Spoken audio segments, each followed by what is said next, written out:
got a lot to talk about today, so get in here. This is Jack with Cosmic Road. I talk about UFOs and the paranormal. Please hit like and subscribe and let me know what you guys think in the comments below. Yeah, to start with, Senator Wicker is on 60 Minutes talking about how we still don't know what the mystery drones are. Now, I can't play the clip, but I'll link to it. Yeah, if I play it, I'll get a copyright claim. But Ross Coulthart is commenting on this. If, as 60 Minutes alleges, the chair of the Senate Armed Services Committee, that's Senator Wicker, admits that Pentagon officials are still mystified by drone incursions, then how can the White House plausibly claim they're authorized FAA research drones? Who lied and why? And great question, Ross. Yeah, it's so interesting because, the Trump administration promised transparency on this, but then like the day after he got into office, they issued the, completely bogus announcement that the mystery drones were all FAA approved vehicles for research and other purposes. Whatever those other purposes are, we haven't been told. But since this is a global phenomenon that is shutting down airports around the world, clearly that's not what's going on. So does Trump know what these objects are? And is that why he is lying about it? Because he has been read into the UFO subject, as Ross Coulthart has said. And once you're read into it, you're obligated to lie about it. Now, if that's what's going on, I don't have a lot of hope for transparency in the days to come. But, maybe if he's obligated to lie about it, people like Anna Polina Luna aren't. And maybe they can get stuff declassified that he wouldn't be able to. Although I think he's going to have to ultimately stamp that declassification if that happens.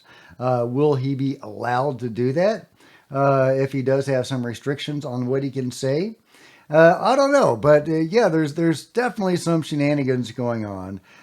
Clearly, let's just say that the mystery drone phenomenon is to send a message to somebody. We don't know who that somebody is, but we can, guess that maybe it's the establishment, maybe it's the control group, maybe it's a message about disclosing. Maybe it's, you disclose or else we're going to escalate.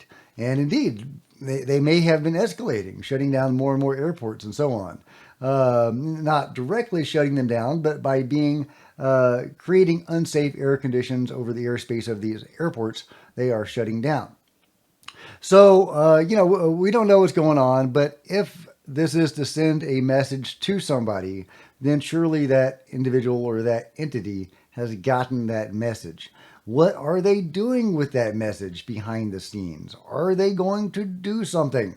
If this is a, disclose or else scenario, could that be what we see playing out in the days ahead? And they're just trying to control the narrative, but we will get something.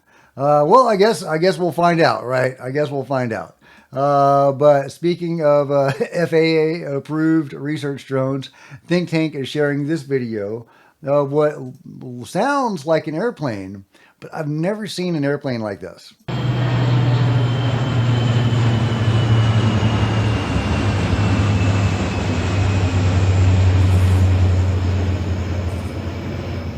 Now that's how these mystery drones often are. They're decked out like Christmas trees, as if to get attention, which again makes me think it's to send a message. This isn't like a covert program. I mean, that's not a covert craft. None of these things have been covert. They're all decked out like Christmas trees. So yeah, what's the deal, guys? Is this a plane? Is this just a regular drone with some lights on it? Or is this indeed something more anomalous? Some of these mystery drones make plane noises. Some of them make drone noises. Some of them don't make any noise at all. So let me know what you think that thing was. In other news, 13 Wham is reporting U.S. military's space shuttle returns to Earth after orbiting for 434 days on a secret mission. All right, let's not see those ads. Cape Canaveral, Florida. The U.S. military's classified mini space shuttle returned to Earth on Friday after circling the world for 434 days. The space plane blasted into orbit in December 2023 on a secret mission. Launched by SpaceX, The X-37B vehicle carried no people, just military experiments. Its pre-dawn touchdown at Vandenberg Space Force Base in California was not announced until hours after the fact. Photos showed the white and black spaceplane parked on the runway in darkness. It's the seventh flight of one of these test vehicles. Space Force officials said the mission successfully demonstrated the ability to change orbits by using atmospheric drag to slow down, saving fuel. Yeah, well, I'm sure it learned a lot more than that. And it's over a year-long secret mission by Space Force. What the heck was that thing doing up there? Does it have anything to do with UFOs, UAP, mystery drones, any of that kind of stuff? Or is it more about, other world powers that have stuff in space, and there's some secret space shenanigans between the world powers, and that's what this is for? So we don't know what it is, but Space Force is doing something up there. Let me know what you think that is. Meanwhile, there's an interesting back and forth between Disclosure Diaries and Anna Polina Luna. They give a quote from Lester Nair. I can state for a fact that David Grush has never been contacted ever by anyone on the House Oversight Committee after his testimony to Congress to come in and speak to them. I can add on to that by saying David Grush has, and still does, have an active top secret security clearance with active polygraph. David Grush can go in and provide a one-way protected disclosure to members on House Oversight or any other committee without having to do any read-ins or anything. If they want to have a bi-directional conversation where they can ask questions, it is simple procedural process for them to do so. And no one on House Oversight has taken the very simple procedural steps to facilitate that. Well, Anna Polina Luna is not taking that lightly. She says, not true. He has been in contact with Representative Eric Burleson. People that spread wrong info should be called out. So yeah, shots fired from Anna Polina Luna, who is setting the record straight. What did Eric Burleson learn from David Grush? That's a different question, and she doesn't go into that. And I haven't seen Eric talk about that either, but if you have, let me know in the comments below. But it looks like there is some good news, at least. Maybe David Grush has been in contact with Eric Burleson, and maybe we'll learn more about that in the days ahead. Did Dave give Eric names and places that he can follow up on? Does Eric Burleson have the authority to follow up on that? Will anything come of that? Yeah, let me know what you guys think. Anna Polina Luna is also talking about the Epstein situation. If justice is truly blind, where are the charges for the conspirators regarding Jeffrey Epstein? Should this not be a top priority? I find it alarming that Congress has gotten almost no communication from the Department of Justice or updates regarding the matter other than reviewing documents. Yeah, this stuff has been on the desk of Pam Bondi for a while now. Why is it taking so long to release this stuff? Now, this may or may not have any bearing on UFO stuff. As I've shown over the last few days, there may indeed be a UFO connection to the Jeffrey Epstein story directly. I mean, it's even possible he's not what he appeared to be. But there could also be a more general connection to UFOs, because this is the same task force that's going to hopefully declassify some UAP documents.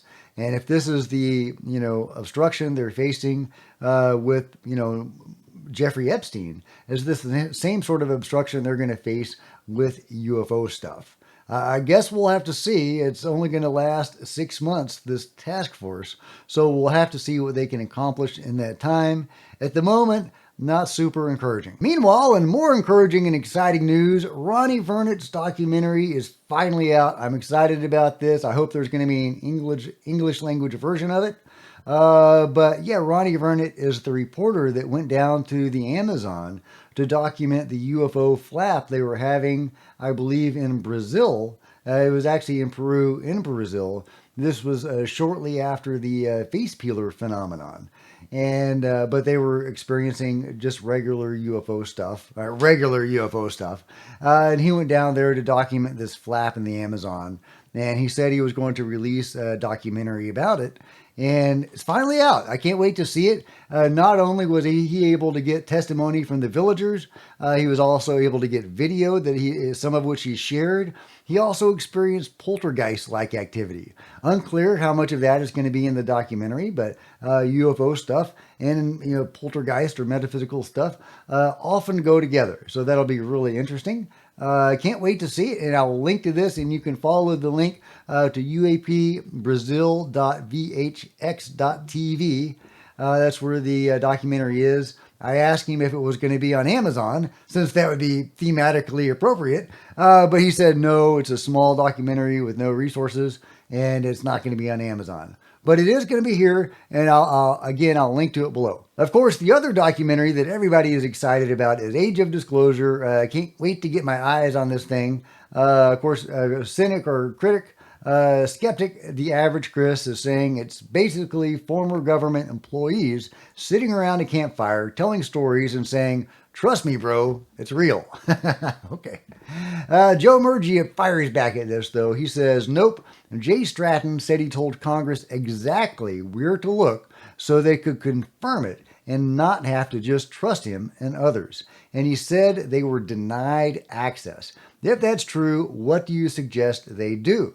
And that goes back to the situation with David Grush and potentially Eric Burleson and others who have reviewed the classified information that David Grush provided Congress.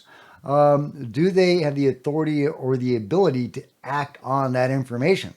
So it's a very frustrating situation. At the moment, it doesn't seem like they do have that ability to act on this information.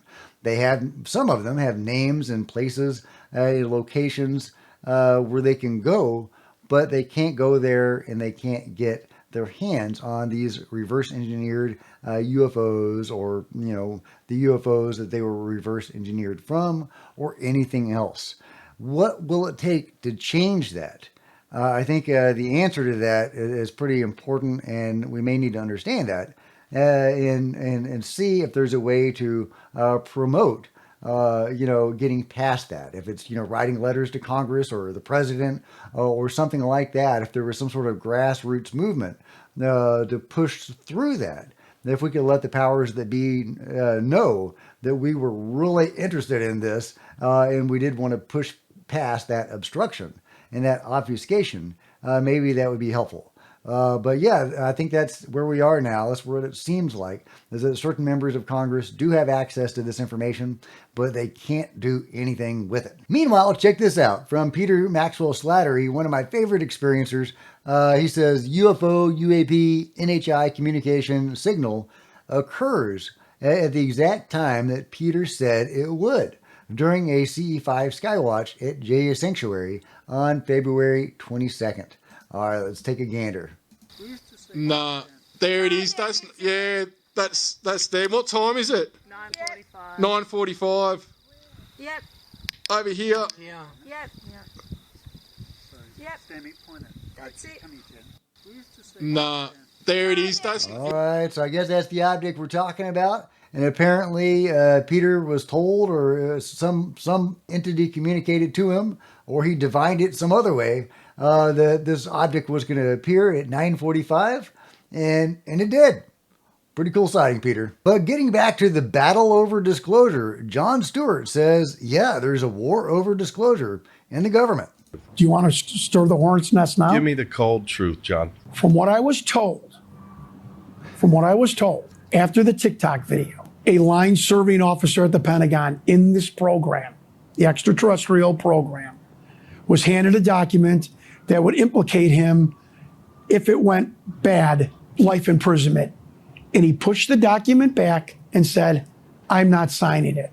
And that was the day, I have been told, where sides were formed in the Pentagon. Disclosure, keep the cover up going. The money's running out. Money's not only running out in Congress, in budgetary, but the money's running out in our country. What are we, 34 trillion in debt and climbing. So money's drying up. People like Lockheed will not return the non-human intelligent craft. Are you listening to me? Let me say that again. Lockheed basically told Congress, you gave this to us in the 60s. We duplicated this almost to perfection. That's our money, our intelligence, our engineering. You're not getting it back. We don't care what you say. So there is a bloodless civil war going on in the Pentagon. That's why you're seeing disclosure. Yeah, and maybe not so bloodless to judge by his other story of the Lockheed Martin JSOC firefight. And Jake Barber also hinted at some other potential violence between these factions of the UFO control group. But there definitely seems to be a struggle going on between the private aspects of the UFO control group, or as private as Lockheed Martin is, and the public, more governmental, mainstream government aspects of it. There's a reason why in the UAP disclosure amendment they were pushing for eminent domain. They want what Lockheed Martin and others have, and Lockheed Martin and the others don't want to give it up. Let me know what you guys think about it all as we admire this crazy looking Tibetan fox. Look at this guy. Woof. That's a cool looking fox. That is creepy, but awesome. I love it. Let me know what you think about this awesome fox and everything else covered today in the comments below. Like and subscribe. Hit the bell to be notified of future videos. You don't want to miss a thing. Join me on social media, Facebook, Twitter, Discord, and Rumble, links below. Love to see you guys there. Now, if you want to support Cosmic Road in a bigger way, consider grabbing a coffee mug or a t-shirt in the merch store below, checking out my latest science fiction fantasy adventure, see the links below, or becoming a channel member. Channel members are rock stars, and I really appreciate you guys' support. Also, channel members frequently get to see videos hours ahead of everybody else. Meanwhile, there are plenty of other videos on the channel, and I'll see you guys next time. This is Jack with Cosmic Road, signing out.